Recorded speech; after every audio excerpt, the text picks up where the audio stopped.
Good morning and welcome on this beautiful Sunday. I hope you'll join me in some singing. In my soul, the sun is shining. In my blood, the rolling sea. In my breath, the air of mountains. In my body, Mother Earth. In my soul, the sun is shining. In my blood, the rolling sea. In my breath, the air of mountains. In my body, Mother Earth. Strong is what we make each other. Strong is what we make each other. Flowing through me, flowing through you, birthing life, birthing life. Pain and vision intertwining, pain and vision intertwining, flowing through me, flowing through you, birthing life, birthing life. Love and justice guide our journey. Love and justice guide our journey, flowing through me, flowing through you, birthing life, birthing life. Gonna keep on moving forward, gonna keep on moving forward, gonna keep on moving forward, never turning back, never turning back. Gonna keep on singing loudly, gonna keep on singing loudly, gonna keep on singing loudly, never turning back, never turning back. Gonna reach across our borders, gonna reach across our borders, gonna reach across our borders, never turning back, never turning back. Gonna teach our children courage, gonna teach our children courage, gonna teach our children courage, never turning back, never turning back. Gonna keep on moving forward, gonna keep on moving forward, gonna keep on moving forward, never turning back, never turning back.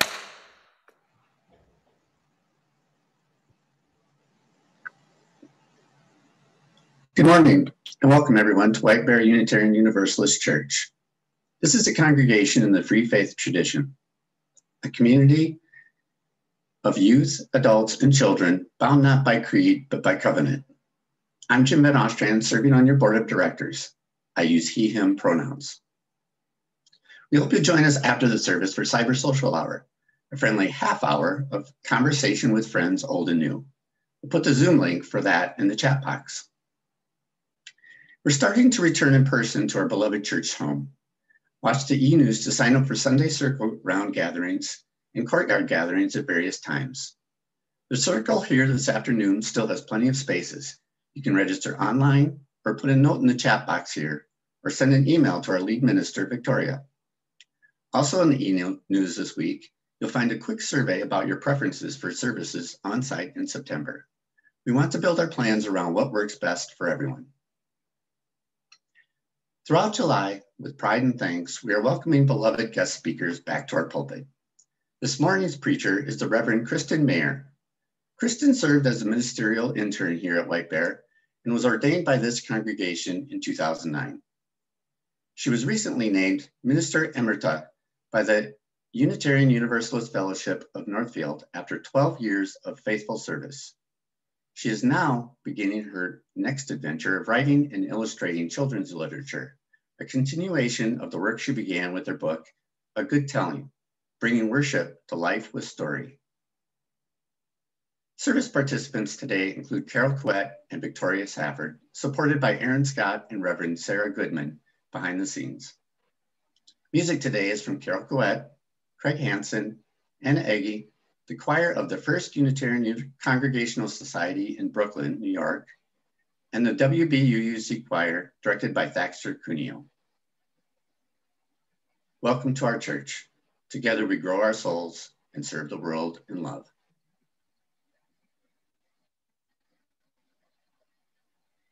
Come in. Come into this space which we make holy by our presence. Come in with your vulnerabilities and strengths, fears and anxieties, loves and hopes. For here you need not hide, nor pretend, nor be anything other than who you are and who you are called to be. Come into this space where we can heal and be healed, forgive and be forgiven. Come into this space where the ordinary is sanctified, the human is celebrated, the compassionate is expected. Come into this space. Together, we make it a holy space. Jerry Yans will light the chalice.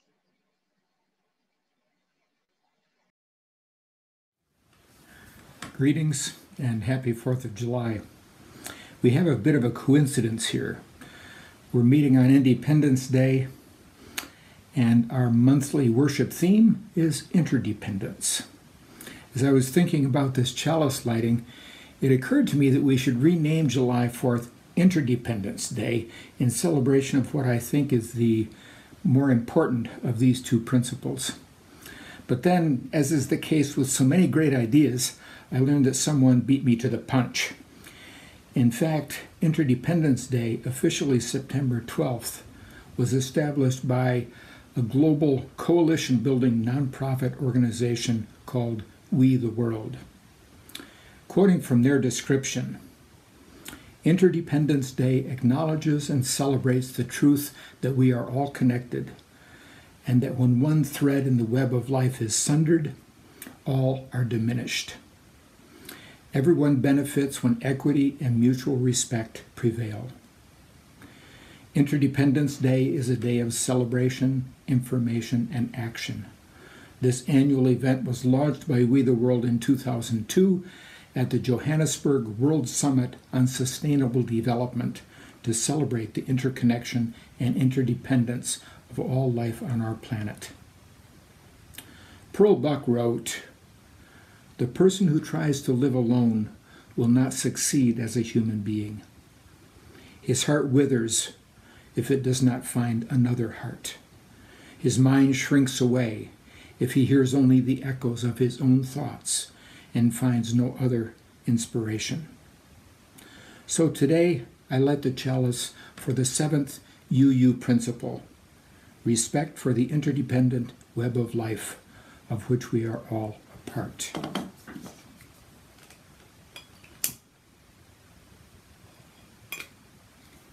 Thanks, folks. Have a great day.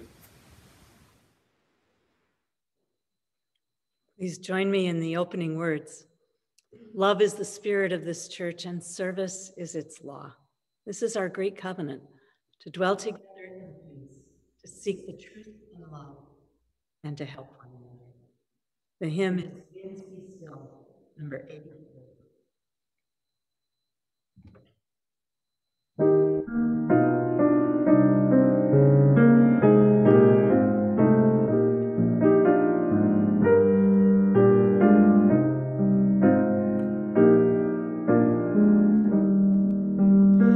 Winds be still, storm clouds pass and silence come, peace great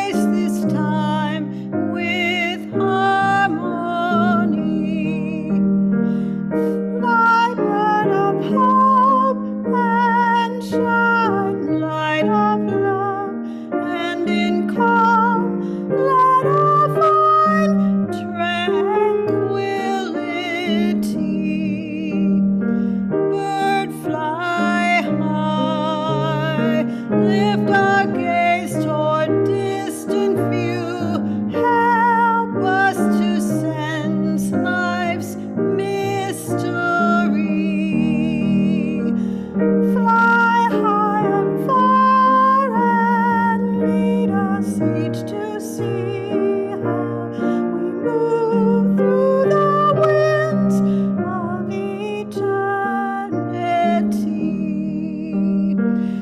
Light shine in, illuminate our inward view.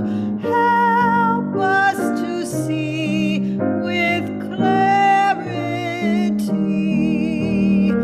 Shine bright and true, so we may join our songs in new sounds that become full symphony.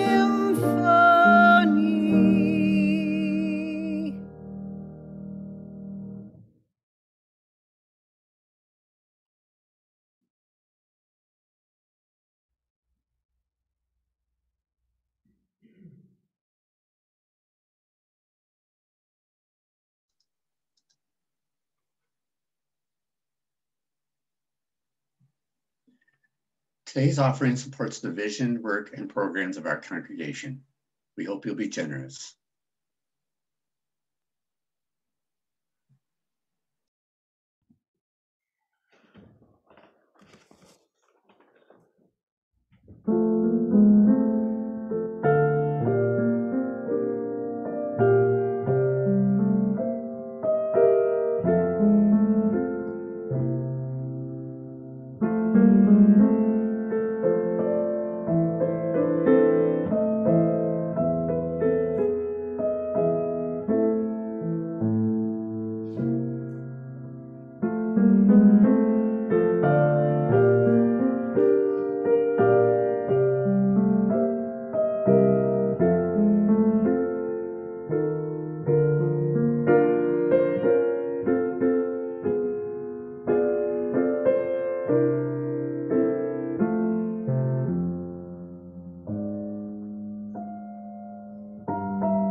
The first reading this morning is adapted from the Reverend Gretchen Haley.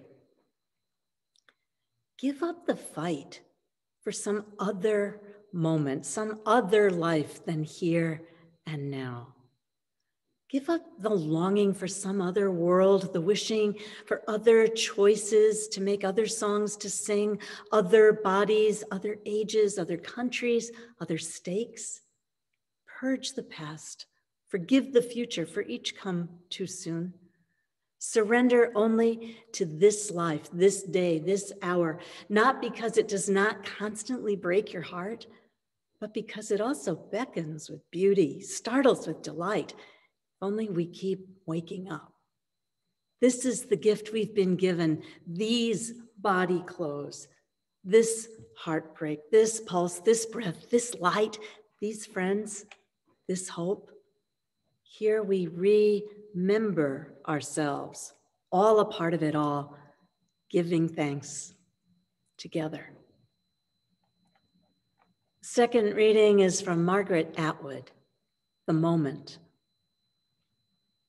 The moment when, after many years of hard work and a long voyage, you stand in the center of your room, house, half acre, square mile, island, country, knowing at last how you got there and say, I own this, is the same moment when the trees unloose their soft arms from around you, the birds take back their language, the cliffs fissure and collapse, the air moves back from you like a wave, and you can't breathe. No, they whisper, you own nothing. You were a visitor, time after time, climbing the hill, planting the flag, proclaiming. But we never belonged to you. You never found us. It was always the other way around. And finally, from Vern Barnett, I pledge allegiance to the earth on which I stand and to the environment of which I am a part. One planet in a process with soil, water, air, like one body, indivisible, with resources to be cherished and protected by all.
So many good people been beat and shut down, but a new revolution is coming around. Out in the streets there's a crowd gathering. Oh, something is happening here. We all know the old road's a dead end. Over and over is over.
and again will be never again.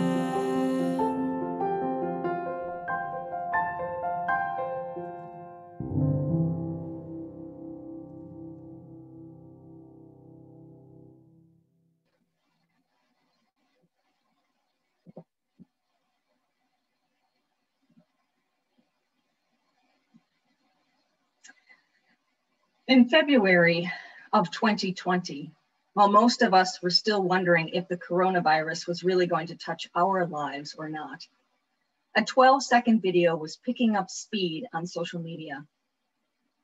The video was taken by a black and white night camera pointed at the entrance of a culvert, a 4-foot diameter pipe running under a busy California highway.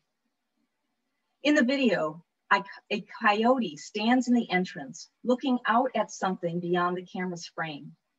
The coyote crouches and pounces towards whatever it's looking at, lands in a play bow, and then with a quick turn, it pops back into the entrance of the culvert.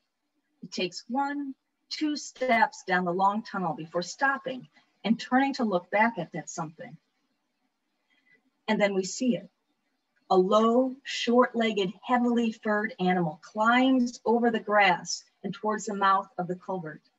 The pointy face, black nose, striped head, and patched cheeks give it away. It's a North American badger. And the coyote is carefully watching the badger. As soon as it sees the badger take a step into the culvert, the coyote takes a playful leap further in, pauses one more time to make sure the badger is actually following, and then starts a fluid lope into the dark tunnel. The badger, moving at an easy pace without hesitation, waddles fully into the culvert and then lifts its tail to pick up its pace and follow the coyote into the darkness. It was a remarkable interaction to have caught on camera. From the human eye, they look like buddies, one coaxing the other to follow it. Well, badgers are nocturnal hunters, found primarily in the Great Plains of North America, and also in the prairies, meadows, and fields as far as Minnesota, Wisconsin, and Michigan. They are generally solitary animals that can be quite fierce. If confronted by one of their few predators, they can attack explosively, hissing, growling, and biting. If a badger is bitten by another creature, its loose, tough skin allows it to turn or twist and bite or claw back. Its claws are formidable, 2 inches long and strong enough to dig out packed dirt to make dens, or to dig into the burrows of the small mammals, birds, or snakes that they hunt. There are even recorded cases of badgers having dug their way through asphalt or thin concrete. Coyotes are highly adaptable creatures, adjusting to a variety of habitats, including all the same areas where badgers live. Though most coyotes live in family groups, they usually hunt alone or sometimes with one other coyote. They are largely nocturnal, hunting at night for small mammals, birds, and snakes. Thus, when their habitats overlap, coyotes and badgers are competing for the same food sources. Yet here on this video are these 2 competing predators, with one, the coyote, clearly waiting, playfully, socially, for the other, the badger, to trot through the culvert and under the highway together. Behavioral ecologist Jennifer Campbell Smith says, what's so remarkable about the interaction caught on video is that it's not cold, robotic animals taking advantage of each other. They're instead at ease and friendly. She points out that in the video, the coyote wags its tail at one point and play bows, an invitation in the canine world. She also notes that the badger's body language is relaxed, no hissing or growling or wary behavior. It even lifts its tail so that it can keep pace with the coyote. Campbell Smith says, the badger was showing happy behavior for a badger. She also says, I wouldn't scientifically want to use the term friends, but these are 2 wild animals that clearly understand their partnership. It turns out that although coyotes and badgers compete for the same food, biologists have repeatedly observed pairs of coyotes and badgers teaming up to cooperatively hunt together. A study from 1992 showed that, quote, coyotes who associated with badgers appeared to hunt ground squirrels more successfully than coyotes hunting alone. I mean, coyotes move quicker, a badger not so much, but badgers are powerful diggers. When hunting together, small animals that burrow underground can be dug out by the badger. Any that get past the badger can be run down by the coyote. Many burrowing mammals have multiple tunnels for escape routes, and the coyote above ground can effectively block escape routes, increasing the chances that the badger will be successful. Well, long before biologists were observing their behavior, the Shoshone people knew of the unique relationship between badgers and coyotes. The Smithsonian has a collection of Shoshone folklore transcribed in 1935. In the collection, there is a story of Badger who lures woodchucks out of their burrows by singing to them.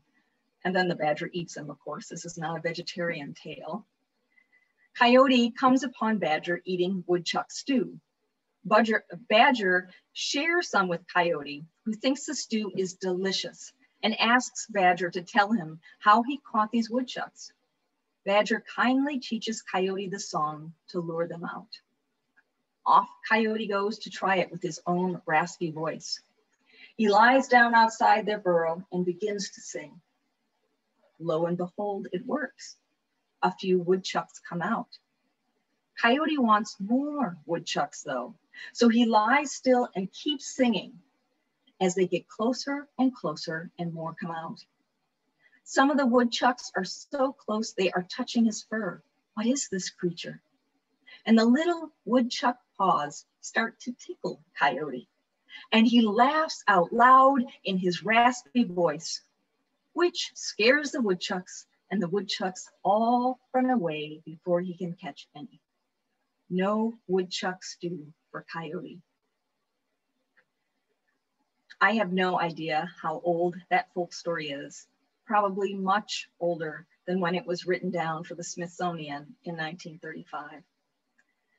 Clearly, the cooperative relationship between coyotes and badgers has been known by some cultures for a good long time.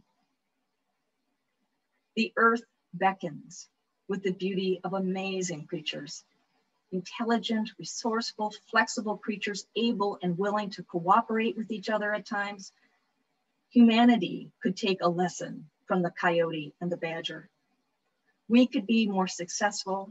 The earth could be more successful. Life on this planet could be more successful. Life on this planet could survive if we worked together with each other, if we worked together with other creatures. At the very least, we could practice getting out of the way of the survival of other creatures. Like a small but dedicated crew of fish and wildlife biologists have been trying to do for eels in the Susquehanna River.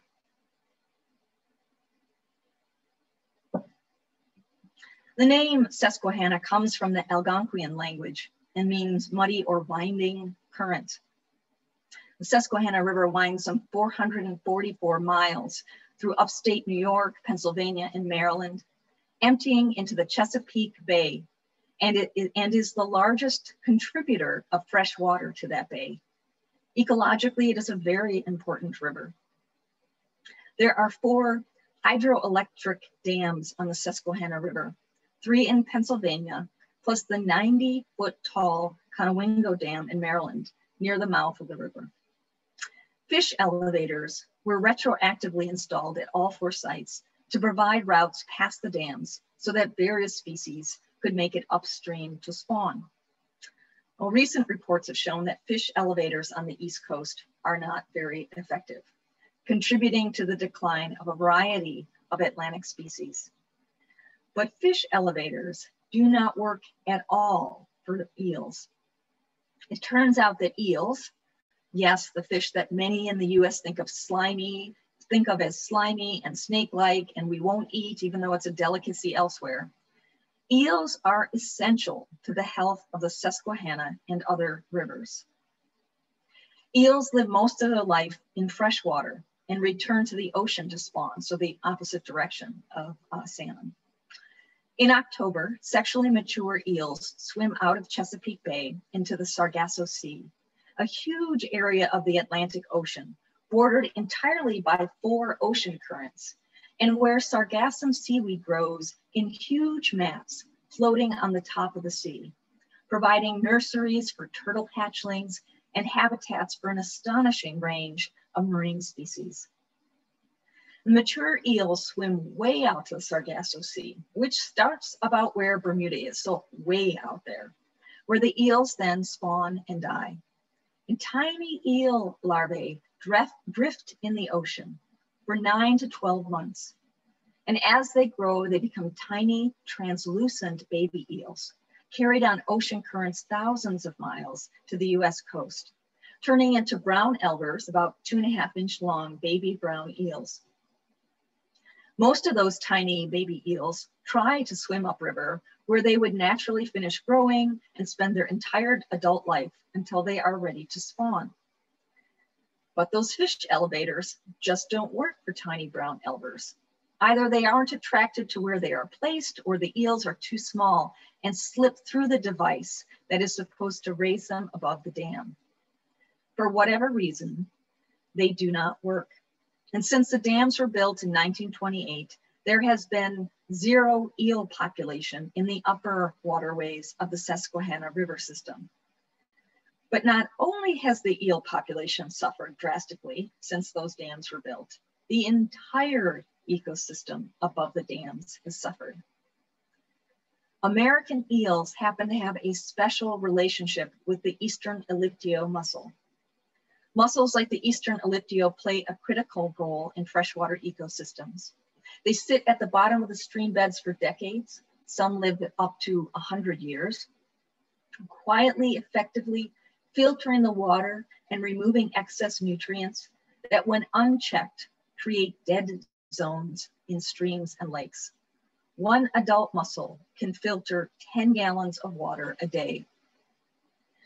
Well, mussels need migrating fish, however, to reproduce. The female Eastern Elliptio mussel gestates eggs for about a month and then spews them out in a cloud or web of larvae. And a fish swims through, and the larvae grab onto the gills, staying there for a couple of weeks until they are developed enough to drop off and continue growing. The microscopic larvae are so small and stay such a short time, they do not harm the fish. Each species of mussel needs the right species of fish for this to work. And if the right fish isn't in the vicinity when a mussel is ready, the mussel cannot successfully reproduce. And the American eel is the right fish for the Eastern Elliptio mussel, its primary host for its larvae.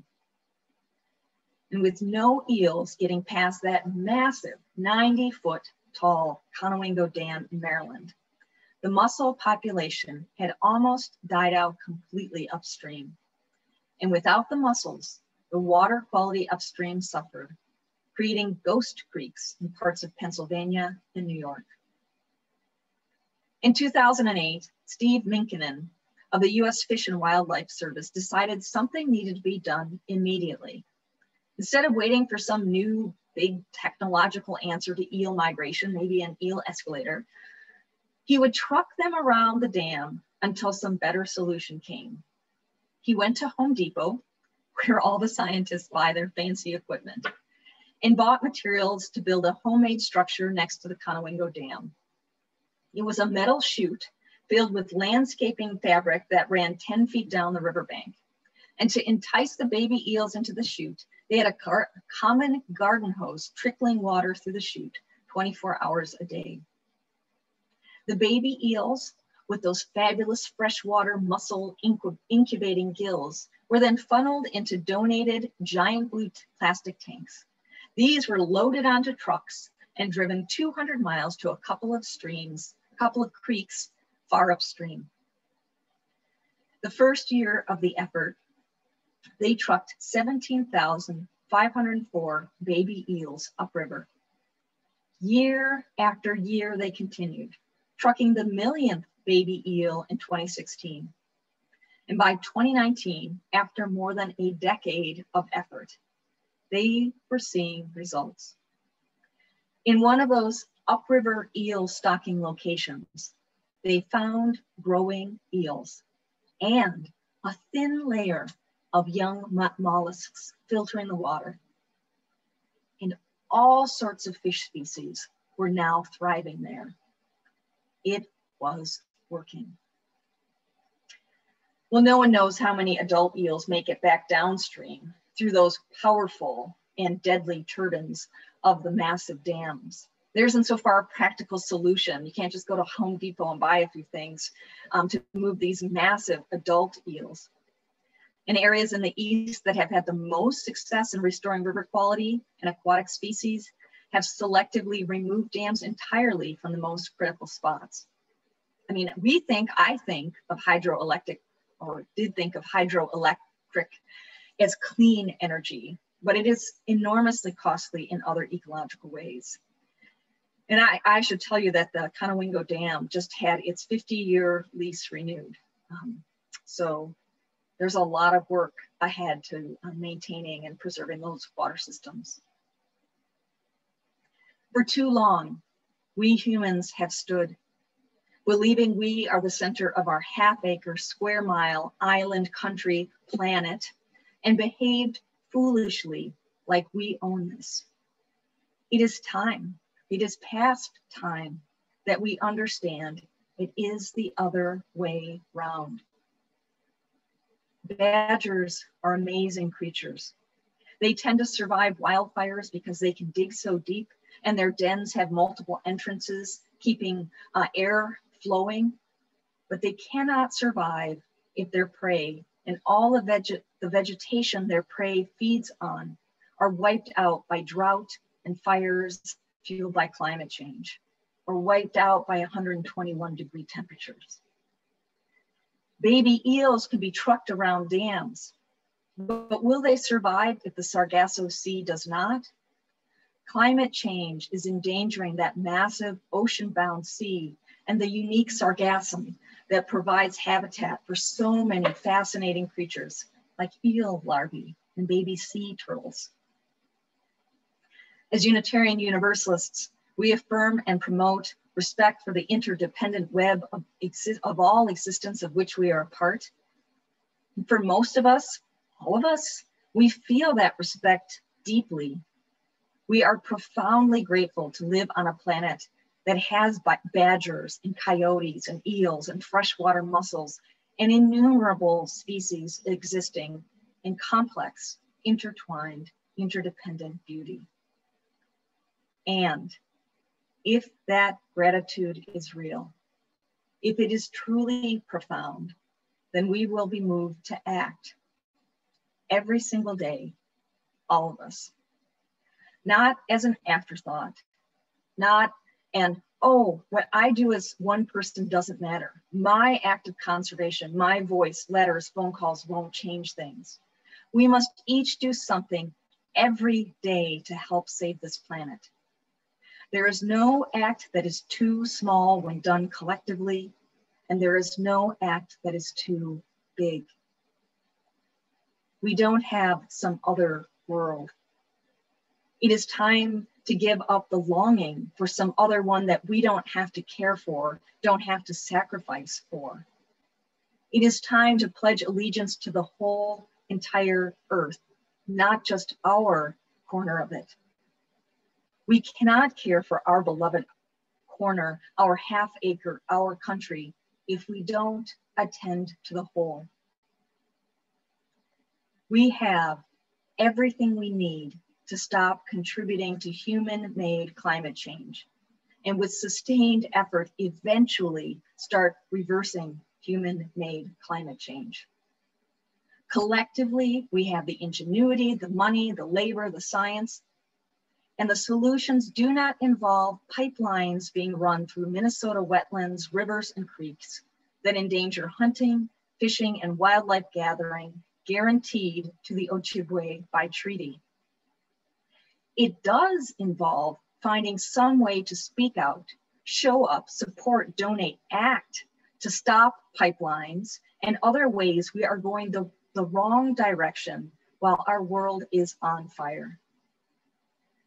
We can and need to stop acting like the foolish, greedy coyote of the story, which was surely meant to represent human qualities, and take a lesson from the real coyote and badger and work together with each other and other species. We need to stop protecting ourselves from the heartbreak we are causing. We need to let our hearts break open to the beauty of this earth and all of its creatures and the fragility of it all, including our own fragility. In our genuine heartbreak, that is where real hope lies. The hope that we will remember we belong to this earth, this precious, beautiful earth, and we will act to save it together every day. May it be so.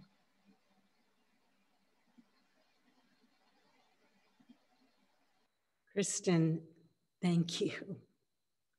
May it be so.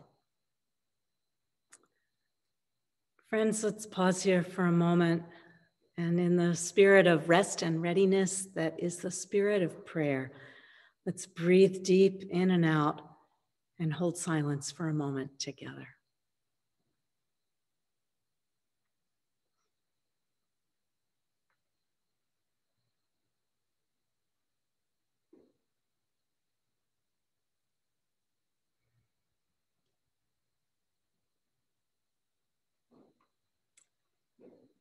To whom are we accountable? To what do we owe our allegiance, our lives, our fortune, and our sacred honor? When we sing, "My country, 'tis of thee," are we singing about the flag, bloody stripes and stolen stars, or accumulated history, the illusion of independence, or the delusion of empire, or something else more fragile and more strong, more noble? When we sing, "My country, 'tis of thee," are we singing for the land itself, the countryside, the ground, the common necessary ground, rivers running through it, the pollinators, birds that know no boundaries, no border guards, no desert wall or fence? When we sing, "Land where our fathers died," whose ancestors are these? Whose bones have layered the soil, whose dreams are on the wind? We know now, after these months of COVID time, how fragile are our bodies, how porous the borderland of skin that seems to separate us, seems to say we're independent, each of us, from one another, and the trees and the badgers and the eels and the mollusks and the loons, independent of each other and the grasses and the deer. We're not. Spirit, on this Independence Day, remind us once again, we are always free to choose what country we belong to, whose honor we'll defend, starting with our own. Let us call our home the land of love and justice. Pledge allegiance to the country of compassion, indivisible and humble on the earth. Amen. Our hymn is Blue Boat Home, in the gray hymnal number 1064.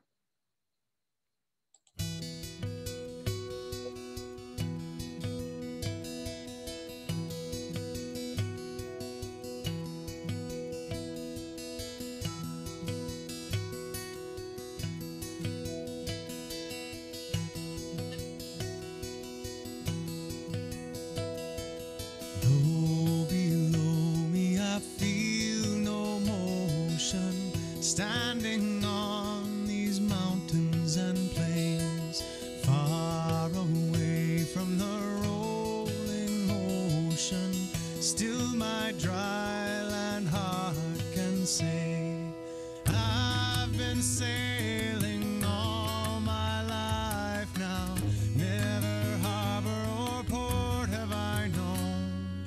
The wide universe is the ocean I travel, and the earth is my blue boat home.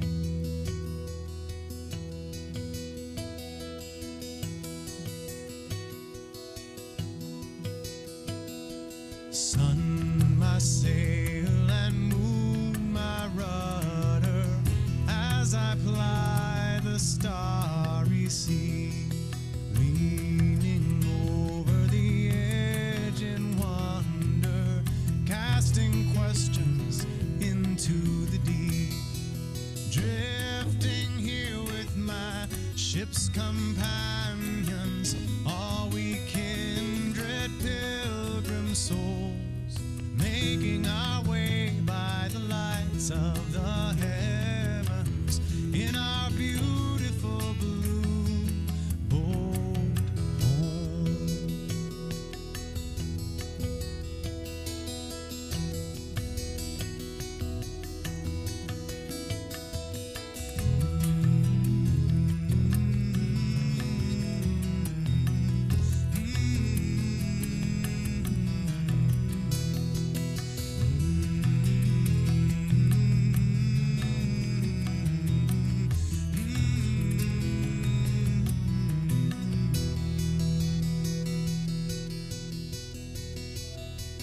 I give thanks to the waves upholding me. Hail the great winds urging me on. Greet the infinite sea before me. Sing the sky my sailor's song. I was born upon the fathoms. Never harbor or port have I known. The wide universe is the ocean I travel, and the earth is my blue boat home. The wide universe is the ocean I travel, and the earth is my blue boat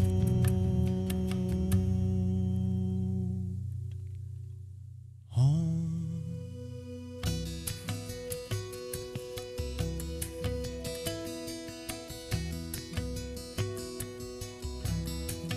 Blue boat,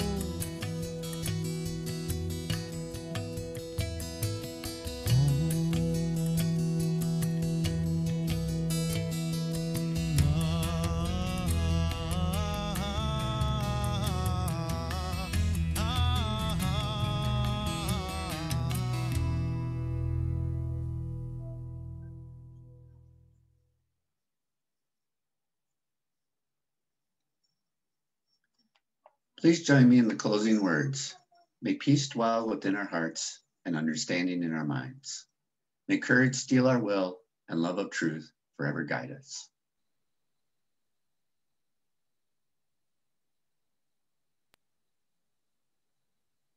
Thank you, everyone, for being with us today.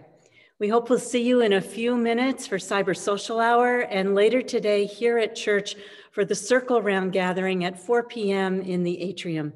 It's just like Cyber Social Hour, only in person, a friendly hour of conversation and reunion. There are links to both gatherings in the chat. For the in-person meetings here, we're asking that you do sign up. We are sending love to you from all of us, from St. Paul, from Woodbury, and from 328 Maple Street in Mahtomedi. Be well, everybody.